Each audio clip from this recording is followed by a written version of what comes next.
Bonjour à tous. Dans cette courte formation théorico-pratique, vous allez recevoir plus d'informations sur les tests antigéniques rapides qui pourront être effectués en pharmacie pour les voyageurs ou les citoyens qui souhaitent participer à certains événements et qui doivent présenter un résultat de test négatif. Durant cette formation, nous examinerons les tests qui peuvent être utilisés en pharmacie, qui peut être testé en pharmacie, quelles sont les exigences pour les locaux, pour les pharmaciens ou assistants qui effectueront les tests, et comment organiser votre pharmacie. Un autre point important que nous aborderons, c'est le matériel de protection individuelle. Comment effectuer un prélèvement, comment le traiter? Qu'en est-il de l'élimination des déchets? Peut-on les mettre avec les déchets ménagers ou pas? Quelles sont les informations qu'il faut absolument donner à votre patient? Comment lire le résultat et l'enregistrer, de telle sorte que les données soient transmises dans la base de données de Science à nous? Quelle rémunération allez-vous percevoir pour cela? Et pour terminer, un slide récapitulatif. Avant tout, je voudrais vous raconter brièvement comment ce projet est né. Nous avons déjà une grande expérience grâce à un projet pilote à Bruxelles qui a débuté en avril, dans lequel 8 pharmacies testent des citoyens symptomatiques. Ce projet a été évalué positivement et nous avons naturellement pu en apprendre énormément, tels que la formation indispensable et le côté technique relatif à l'envoi des résultats de tests à Science à nous. Quels tests pouvons-nous utiliser en pharmacie? Seuls les tests antigéniques rapides qui figurent sur la liste officielle de l'AFMPS peuvent être utilisés pour le testing. Ces tests répondent aux exigences de sensibilité de minimum 90% et il y a une spécificité de minimum 99%. Il est important de préciser que si vous vous rendez compte dans votre travail qu'un test ne fonctionne pas bien ou qu'un lot spécifique donne systématiquement un résultat non valable, vous devez le signaler à la FMPS dans le cadre de la matériaux-vigilance. Qui peut être testé en pharmacie? Vous pourrez tester des voyageurs et des personnes qui participent à un événement. Revenons sur le contexte.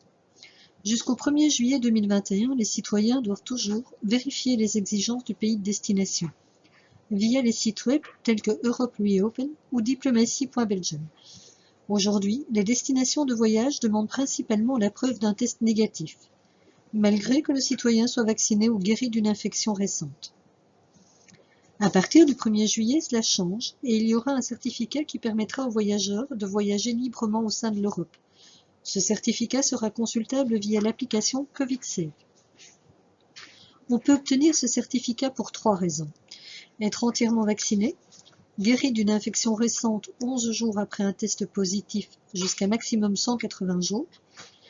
La troisième manière d'obtenir ce certificat est d'obtenir un résultat de test négatif. Chaque citoyen qui n'a pas encore eu la chance d'être entièrement vacciné en Belgique a droit cet été à 2 tests PCR remboursés. Le remboursement n'est donc accordé que pour les tests PCR, malgré que les tests rapides soient également acceptés dans plusieurs pays. C'est aux citoyens qu'il incombe de vérifier le test exigé par le pays de destination ou pour l'événement. Et si un test rapide suffit, le citoyen peut choisir de se faire tester en pharmacie, bien que ce test ne soit pas remboursé.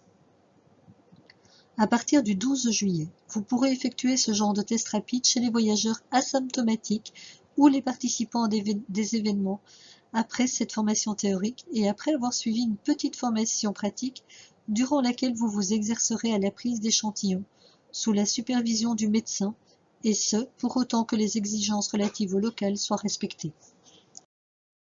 Le certificat sera visible via l'application CovidSafe qui peut être installée sur les smartphones. Le citoyen doit signer un document établi avant la prise de test. Il y confirme qu'il ou elle a vérifié qu'un test rapide suffit pour sa destination de voyage ou pour l'événement auquel il souhaite participer. Il déclare également que le test est effectué dans le bon délai. Certains pays demandent un test en ayant les 48 heures, d'autres en ayant les 72 heures, et cela peut encore être différent pour les événements. Afin de pouvoir effectuer les tests en pharmacie, il est primordial de satisfaire aux exigences prédéterminées en ce qui concerne les locaux. Et on doit pouvoir organiser le testing dans la pharmacie et le personnel doit être formé. Il est donc important que chaque patient se trouve toujours à un minimum 1,5 mètre d'un autre patient et que la pharmacie affiche le nombre de patients maximum autorisés dans la pharmacie en fonction de la superficie. Il faut à tout prix éviter les files d'attente. Ce sont des règles déjà valables actuellement. Voici les règles supplémentaires pour le testing en pharmacie. Le patient qui doit être testé se trouve toujours à minimum 2 mètres des autres patients et le test doit être effectué dans un espace séparé. Cet espace peut être une pièce séparée, un bureau, un couloir, un espace clairement délimité dans l'officine où l'on peut placer des écrans, une tente dans la pharmacie. C'est ainsi qu'a travaillé une des pharmacies du projet pilote à Bruxelles. Il y a aussi les possibilités de garage ou de conteneurs attenant à la pharmacie. Il est important que l'espace soit facilement ventilé ou qu'il dispose d'un bon système de ventilation. L'espace doit également être facilement ventilé et l'espace traversé par le patient doit être le plus réduit possible. Le patient ne peut ni ouvrir des portes, ni utiliser lui-même des interrupteurs. Vous pouvez y veiller en laissant les portes ouvertes et en laissant la lumière allumée. L'espace se trouve de préférence à l'extérieur ou près d'une porte. Le but n'est pas que le citoyen traverse votre espace de préparation et de stockage pour ensuite traverser une cuisine privée avant d'arriver à l'espace réservé au test. Il est également important que l'espace offre suffisamment de confidentialité. Si le testing se déroule à l'extérieur ou sous tente ou dans un espace délimité, il est important que le patient soit protégé au moyen par exemple d'un écran ou de cloisons afin de garantir à tout moment la confidentialité. On peut théoriquement diviser l'espace en 3 zones. Ces 3 zones se retrouvent ici sur le dessin dans une pièce, mais peuvent se trouver dans des espaces différents ou des espaces adjacents suivant la disposition de la pharmacie. Il est simplement important que vous disposiez d'une sorte de zone verte, un endroit où le pharmacien ou l'assistant peut enfiler son équipement de protection individuelle et que le matériel de protection individuelle soit toujours à une distance suffisante du patient, de sorte qu'il ne puisse pas le contaminer. Il est important que vous disposiez toujours d'un stock suffisant de matériel de protection. Éventuellement d'une petite table facile à nettoyer, et si on travaille avec un tablier lavable, aussi un porte-manteau où l'on peut pendre le tablier. De préférence une poubelle fermée pour le matériel de protection individuelle, de préférence à pédale, afin que l'on ne doive pas à chaque fois toucher la poubelle. La deuxième zone est la zone bleue, qui est finalement la zone administrative où vous encodez le CNK dans le logiciel pour le remboursement et l'envoi du formulaire électronique à Sciences à nous. On en parlera davantage plus loin. Mais ça peut tout aussi bien se dérouler au comptoir de la pharmacie avant et après le testing. Il est toutefois important qu'il n'y ait pas trop de matériel pour réduire au maximum le risque de contamination et d'infection.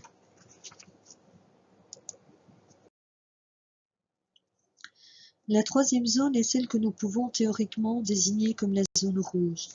Il s'agit de la zone où le patient est effectivement testé. Il est primordial d'y avoir une chaise ou un tabouret facile à nettoyer après chaque patient, de préférence en plastique donc, et pas recouvert de tissu et sans accoudoir.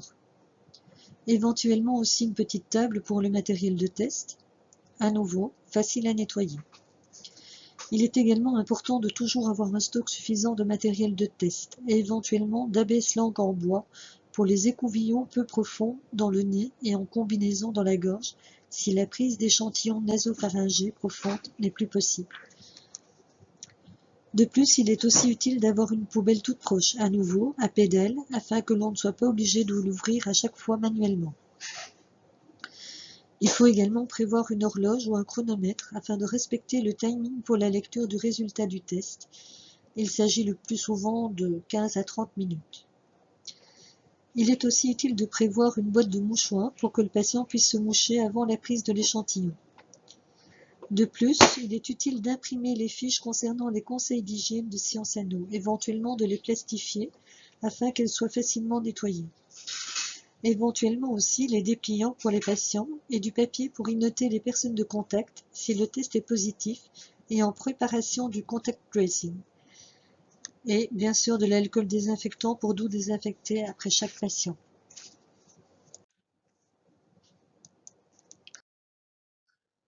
Comme nous l'avons dit, le local de test peut prendre différentes formes suivant la pharmacie individuelle. Il est toujours important qu'il s'agisse d'un environnement propre et net et qu'il n'y ait pas d'autres matériels ou médicaments, qu'il ne s'agisse pas de l'espace de préparation et que la confidentialité soit suffisamment garantie. Quand pouvez-vous, en tant que pharmacien, organiser le testing? Cela dépend à nouveau entièrement des possibilités individuelles. Le testing ne peut à aucun moment entraver la continuité et la qualité des activités normales de la pharmacie. Par conséquent, vous pouvez choisir d'effectuer les tests sur rendez-vous ou, si c'est possible, sans rendez-vous. Cela peut se faire durant la pause de midi, avant ou après les heures d'ouverture, ou durant les heures dédiées. On peut par exemple prévoir une plage horaire pour les tests, par exemple entre 2 et 3 heures dans l'après-midi. Il faut que cela soit clairement affiché à l'entrée de la pharmacie et via d'autres canaux de communication. Cela peut également se faire durant la garde si vous le souhaitez. Il était déjà important que la pharmacie soit quotidiennement bien nettoyée à l'eau de Javel avant ce projet. Dans le cadre de ce projet, il est encore plus important d'appliquer strictement ces règles et que la pharmacie soit nettoyée à l'eau avec 2 à 4% d'eau de Javel. Il est primordial de désinfecter à chaque fois la chaise, la surface de travail et tout autre matériel en contact avec le patient. Toutes les 2 heures, il faut désinfecter toutes les surfaces à risque, par exemple ordinateur et comptoir. Les poubelles doivent être vidées quotidiennement, mais nous y reviendrons plus tard. De plus, il est important de bien aérer le local de test. Le local de test est de préférence à l'extérieur, à l'air libre, ou près d'une fenêtre ou porte, de telle sorte qu'il y ait un apport d'air frais. De toute façon, on exige d'aérer la pharmacie minimum 2 fois 30 minutes ou de régler la ventilation sur une position élevée si vous disposez d'un système de ventilation. Les systèmes d'air conditionné ne peuvent pas fonctionner s'il y a moins de 25 degrés et on ne peut pas travailler avec des ventilateurs. Vous pouvez, en tant que pharmacien ou assistant, effectuer les tests si vous satisfaites à une série de conditions. Il est donc important d'en aviser votre assurance en responsabilité civile professionnelle.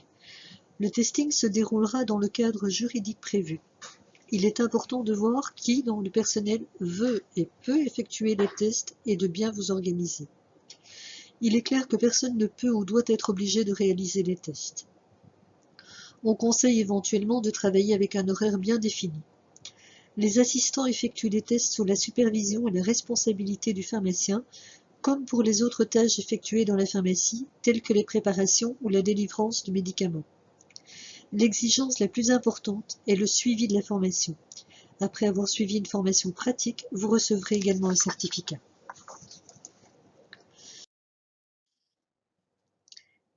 L'équipement de protection individuelle. La plupart d'entre vous est déjà entièrement vacciné, mais il est toujours important de vous protéger de manière optimale.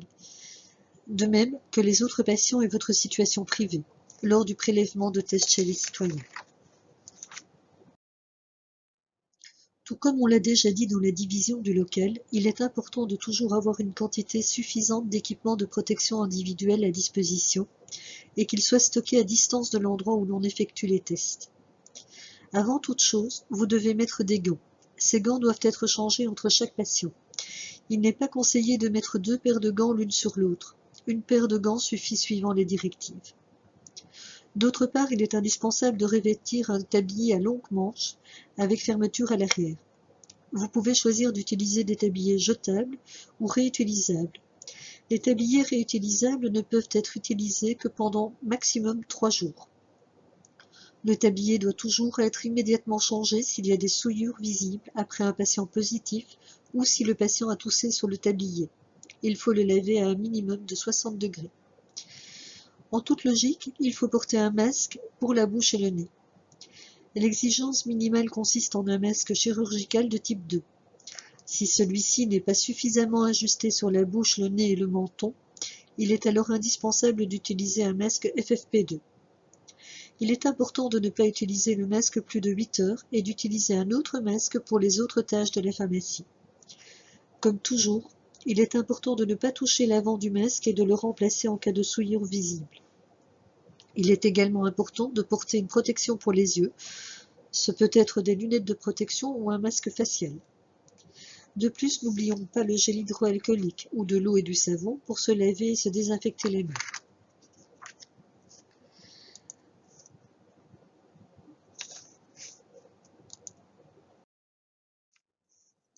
Il est primordial de revêtir l'équipement de protection individuelle dans le bon ordre. Il faut toujours commencer par se laver ou se désinfecter les mains, ensuite de mettre le tablier, se laver ou se désinfecter à nouveau les mains si vous utilisez un tablier réutilisable. Ce n'est pas nécessaire si vous prenez à chaque fois un nouveau tablier. Ensuite, vous mettez le masque buccal et veillez à ce qu'il soit bien ajusté. Si le masque dispose d'une petite tige métallique au nez, ajustez-le bien au niveau du nez. Ne touchez pas la face avant du masque. Lorsque vous réutilisez votre masque, lavez-vous ou désinfectez-vous les mains. Nous vous conseillons d'utiliser à chaque fois un nouveau masque. La prochaine étape est de mettre les lunettes de protection ou le masque facial et ensuite d'enfiler les gants. Il est important qu'ils couvrent les poignets du tablier. Vous pouvez imprimer la fiche et l'afficher dans la pharmacie.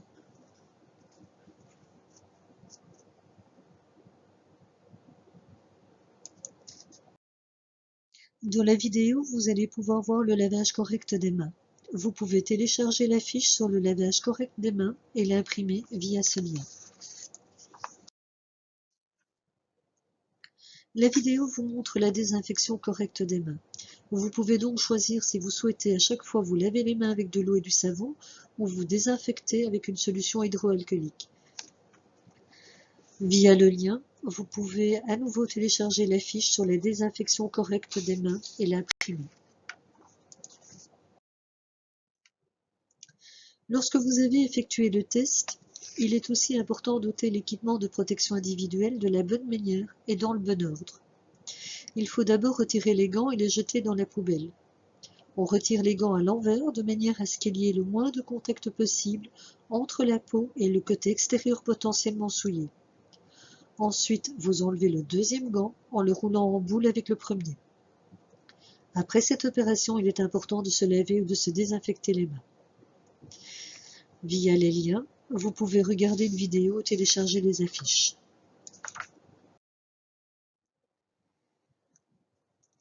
Ensuite, vous retirez le masque facial et les lunettes. Vous vous lavez ou désinfectez à nouveau les mains. Vous enlevez le tablier et le jetez immédiatement s'il s'agit d'un tablier jetable. S'il s'agit d'un tablier réutilisable, pendez-le à l'envers au porte-manteau. Ensuite, lavez-vous ou désinfectez-vous à nouveau les mains. Enlevez le masque buccal sans toucher la face avant, après quoi vous vous lavez et désinfectez à nouveau les mains. Comment s'effectue le prélèvement d'échantillons proprement dit?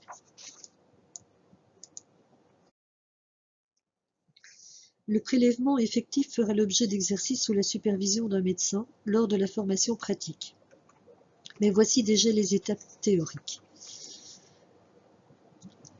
Il faut revêtir les matériels de protection individuelle dans le bon ordre. Tout préparer pour le prélèvement effectif. Faire entrer le patient avec un masque buccal. Il est important que le patient vienne seul, sauf pour certains cas exceptionnels tels que pour des enfants ou des personnes ayant besoin d'assistance. Il est également utile de créer une zone de travail non stérile avec un tapis en cellulose ou une feuille de papier de cuisine par exemple. Ensuite, vous rassemblez toutes les données administratives du patient. Il y a deux types différents d'écouvillons. Celui de gauche est un écouvillon fin qui est utilisé pour les prélèvements nasopharyngés dans le nez. Grâce à l'embout qui est fin, vous arrivez via le canal nasal jusqu'au nasopharynx. L'écouvillon de droite est plus épais, ne permet pas de faire de prélèvement dans le nasopharynx. Ce serait particulièrement douloureux.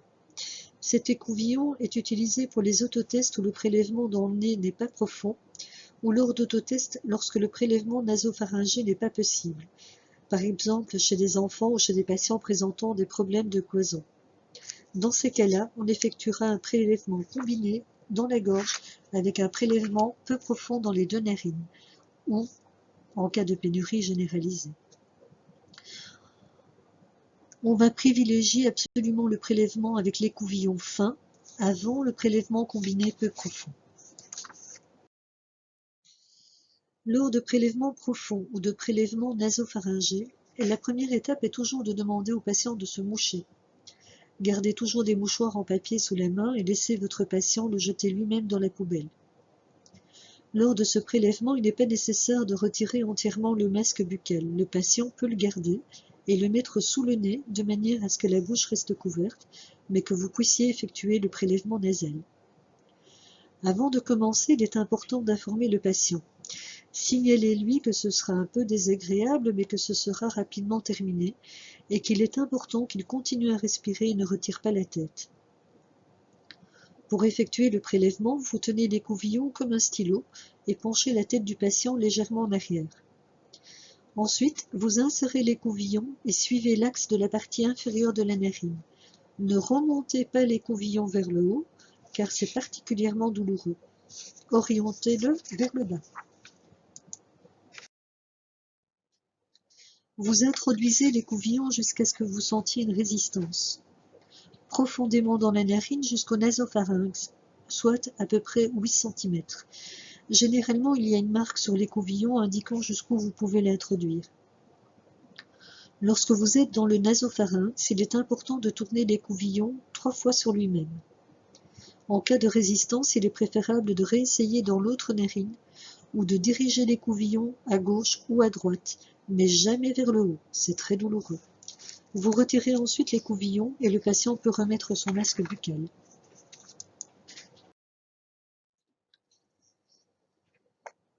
Dans cette petite vidéo, les étapes du prélèvement pharyngé sont bien expliquées.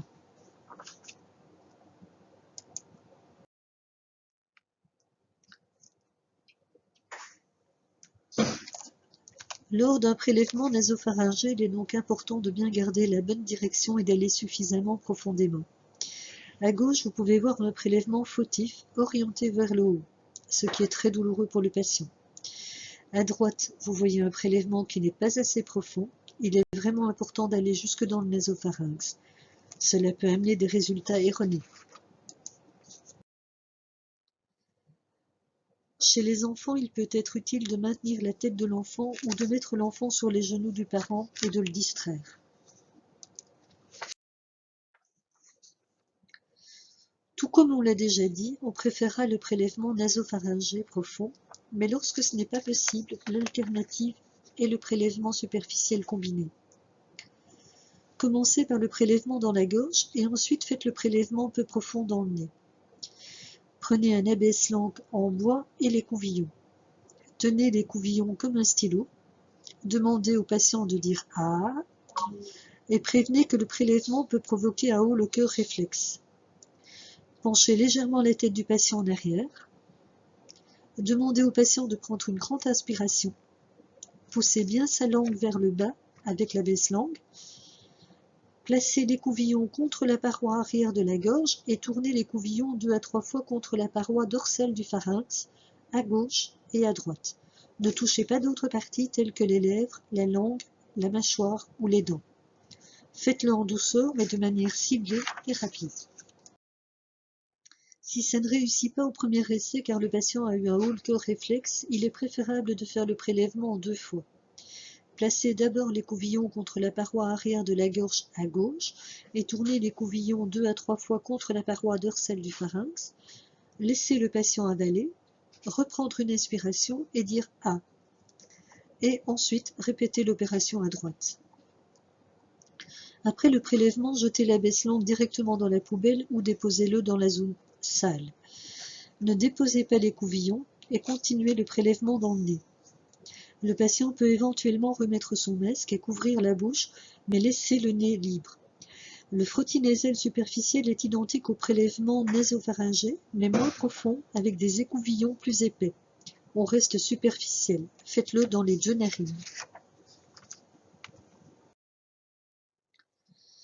Lorsqu'on a effectué le prélèvement, celui-ci doit être traité. C'est identique à l'usage des autotests. Suivant le type de test, le traitement peut varier légèrement.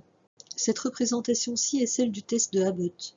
Il est donc important de bien étudier les instructions des tests avec lesquels vous voulez travailler. Le nombre de gouttes de solution tampon peut varier pour certains tests. L'écouvillon doit être retiré de l'éprouvette et pour d'autres, l'écouvillon doit être cassé mais il doit rester dans l'éprouvette. De plus, il est important de déposer le nombre exact de gouttes au bon endroit de la cassette et de le lire le test dans les temps. On parle en général de 15 à 30 minutes. Il est important de toujours vérifier qu'il y a une ligne C de contrôle. Cela indique que le test a été correctement exécuté. Un test positif, c'est si l'on voit un trait au C de contrôle et un trait au T de test. Le test est négatif si l'on voit uniquement un trait au C de contrôle. Lorsqu'aucun trait n'apparaît ou s'il y a un trait uniquement au T de contrôle, le test n'est pas valable et il faut refaire un nouveau test. Le prochain point est l'élimination des déchets. Les matériaux d'emballage du test, de même que les papiers ou emballages en plastique et les équipements de protection individuelle non contaminés peuvent être mis dans les ordures ménagères. Il est important que le sac soit bien fermé pour qu'aucun déchet ne sorte du sac et il faut prévoir une bonne poignée. Si les ordures ménagères sont mises dans un conteneur, il faut mettre les déchets d'abord dans un sac, puis dans le conteneur. Ne poussez pas l'erreur du sac, cela peut entraîner une contamination.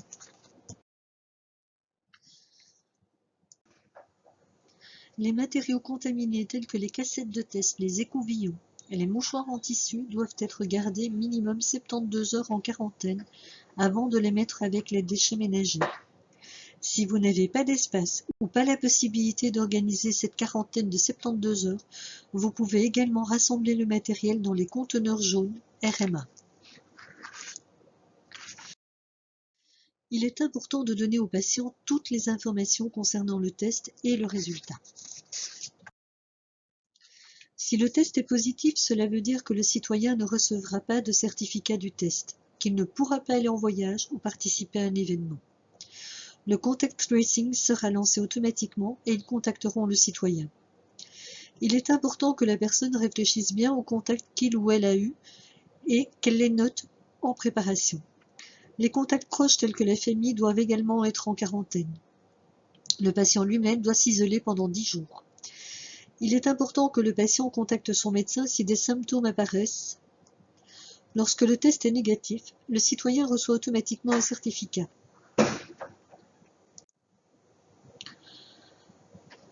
C'est au citoyen à vérifier si le test antigénique suffit. Indiquer au citoyen qu'il ou elle devra toujours respecter les mesures d'hygiène.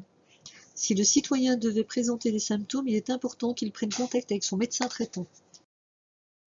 Quel que soit le résultat du test, les mesures d'hygiène de base devront toujours être respectées.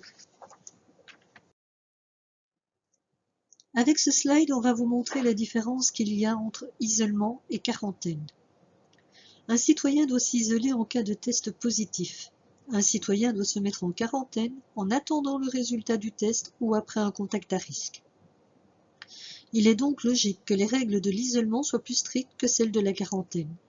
Lors de l'isolement, le citoyen ne peut pas quitter la maison, alors que dans le cas de la quarantaine, il peut sortir, mais uniquement pour les tâches essentielles, comme aller chez le médecin, à la pharmacie ou au supermarché.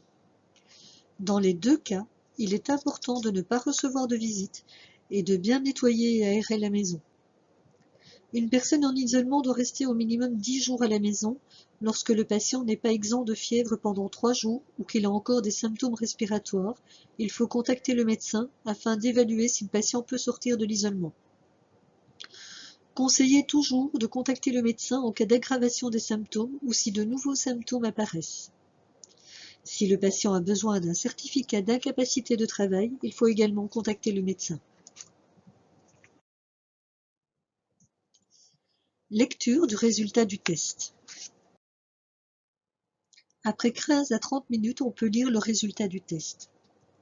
Lors de la lecture du test, il y a toujours la possibilité d'un résultat faux positif. Cela signifie que le patient a un test positif, mais n'est pas infecté par le coronavirus. Dans ce cas, le patient ne recevra pas de certificat injustement et il ne pourra pas partir à l'étranger sur base du test et doit se mettre à l'isolement. Un résultat faux négatif est également possible. Dans ce cas, le résultat du test est négatif alors que le patient est infecté du Covid. Cela peut arriver par un prélèvement incorrect, mais aussi car la charge virale est trop faible car le test est effectué trop rapidement après l'infection ou trop longtemps après l'apparition d'éventuels symptômes. Il est toujours important de signaler qu'un test n'est jamais concluant à 100%. Naturellement, comme dans ce cas, lorsque le test est effectué par un professionnel de la santé qui a été formé et qu'il s'agit de prélèvements nasopharyngés profonds, le risque de résultat erroné est plus limité que si le patient effectue lui-même un autotest avec un prélèvement peu profond.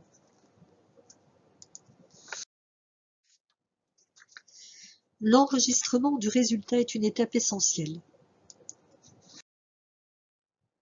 Les médecins généralistes, les centres de test, les hôpitaux et les collectivités sont reliés par un réseau de systèmes avec les bases de données de Sciences à nous. Depuis peu, les pharmaciens sont également en contact avec ces bases de données via Pharmaflux. Cela veut dire que chaque pharmacien pourra envoyer les e-forms via le logiciel de la pharmacie. Par l'envoi de l'e-form, le résultat est incorporé dans les bases de données de Sciences à nous. Les pharmacies sont également en contact avec les médecins car elles peuvent compléter les données du médecin éventuel dans l'e-form, ce qui permettra aux médecins de recevoir aussi le résultat du test. Lorsque l'e-form est introduit dans les bases de données de Sciences à nous, le contact tracing est lancé en cas de résultat positif. Sciences à nous publie ces données et établit des statistiques sur base de ces données. Le résultat du test sera également visible sur le site Ma Santé dans l'application Corona Alert si le patient l'a et dans CovidSafe. L'envoi du test se déroule via le formulaire électronique, également appelé e-form. Cet e-form est implémenté dans le logiciel de la pharmacie. Il est possible qu'aujourd'hui cet e-form ne puisse pas encore être demandé dans votre logiciel. Les maisons de soft prépareront la version nécessaire en temps voulu. Il est important de compléter correctement tous les champs de l'e-form. Lorsque l'e-ID est lu, toutes les données du patient seront normalement complétées automatiquement. Vous devrez encore juste introduire le numéro de GSM du patient. Lorsque l'e-ID n'est pas complété, vous devez au minimum introduire le numéro NIS et le numéro de téléphone portable. Lorsqu'on ne peut pas compléter le numéro de téléphone portable, il est obligatoire de donner un numéro de téléphone fixe.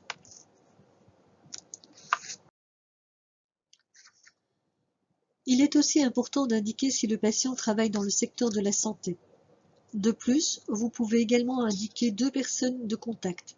Pour cela, vous cliquez dans le champ et vous pouvez introduire les données de contact. Ceci n'est pas obligatoire.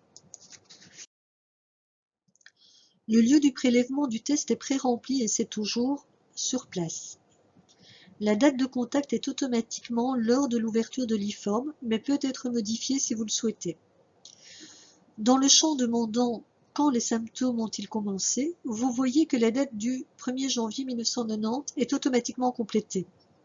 Si vous testez un voyageur asymptomatique ou une personne se rendant à un événement, il est important de ne surtout pas changer cette date. C'est de cette manière que Sciences à nous sait que le patient est asymptomatique. Les données du pharmacien titulaire et de la pharmacie sont également complétées automatiquement. Dans le champ suivant, vous pouvez éventuellement compléter les données du généraliste si vous le souhaitez. Vous devez obligatoirement compléter la raison du test dans le champ suivant. Vous aurez 2 options. D'une part, le patient répond à la définition d'un cas possible de Covid. Vous ne pouvez pas utiliser cette option pour les voyageurs. Les patients symptomatiques doivent être renvoyés vers un médecin. Pour les voyageurs ou les participants à un événement, vous devez indiquer qu'il s'agit d'un test payant pour voyageurs ou événements. Vous n'introduisez pas de code de prescription du test Corona puisque le test n'est pas remboursé. La date et l'heure sont complétées automatiquement, mais vous pouvez l'adapter. dans le champ test de code CNK utilisé, vous devez introduire le CNK du test utilisé. Mais pour les voyageurs, ce sera nécessairement pour pouvoir sélectionner la bonne marque de test utilisée dans le menu déroulant. Dans le champ méthode de collecte, vous devez indiquer s'il s'agit d'un prélèvement nasopharyngé ou d'un frottis combiné oropharyngé et narine. Le type de test est pré-rempli étant donné qu'il s'agit toujours d'un test rapide. L'heure de la lecture du résultat du test est aussi pré-remplie, mais vous pouvez la modifier. Vous pouvez cocher que le patient dispose de l'application Corona Alert et compléter ces données également. Pour finir, à la fin de la page, vous introduisez le résultat et envoyez l'e-form. Il est également possible de sauvegarder momentanément l'e-form, par exemple si vous préparez l'e-form avant d'effectuer le test dans un autre local et remplissez le résultat ensuite. Il est important de toujours envoyer le résultat à la fin par le bouton « Envoyer ». Normalement, il y a un délai d'1 heure et demie pour que le résultat arrive chez Sciences Anno et qu'un certificat soit établi. Mais début juillet, nous effectuerons un test en live en collaboration avec Sciences Anno afin de le contrôler. Nous vous tiendrons informés si le délai est plus long ou plus court. Pour finir, je souhaite vous parler de la rémunération. L'INEMI ne prévoit pas de remboursement pour les tests rapides pour voyageurs ou participants à des événements. Il est important de l'afficher clairement dans la pharmacie et que le prix soit clair pour les citoyens. Après le prélèvement du test, vous enregistrez le CNK 55 21 315 au nom du citoyen dans votre logiciel. Vous allez voir apparaître le prix de 26,72 €. Ce prix, vous pouvez librement l'adapter vers un prix de 25, 30, 35 ou même 40 €. Pour l'instant, il n'y a pas encore de prix maximum qui a été fixé. Si ce devait être le cas, tel que pour les tests PCR actuellement, vous devrez respecter le prix maximum. Nous sommes arrivés à la fin. Voici encore un slide reprenant un petit résumé. À partir du 12 juillet, les citoyens qui partent en voyage ou prennent part à un événement pour lequel un test rapide suffit peuvent éventuellement se faire tester en pharmacie. La pharmacie en question a été formée pour cela, grâce à cette session théorique et à une formation pratique par un médecin, et utilise des tests antigéniques rapides figurant sur la liste de l'AFMPS avec un écouvillon nasal profond. Les tests ne sont pas remboursés. Le pharmacien encode le CNK dans le logiciel et choisit son prix. Le prix doit être clairement affiché dans chaque pharmacie. Après le test, le pharmacien remplit directement l'e-form et envoie le résultat à Sciences Anno. Grâce à cela, si le résultat est positif, le contact tracing est enclenché et le résultat est repris dans Ma Santé et l'application Corona Alert. Un certificat est éventuellement délivré, celui-ci est visible sur l'application CovidSafe. Nous vous remercions d'avoir suivi cette formation.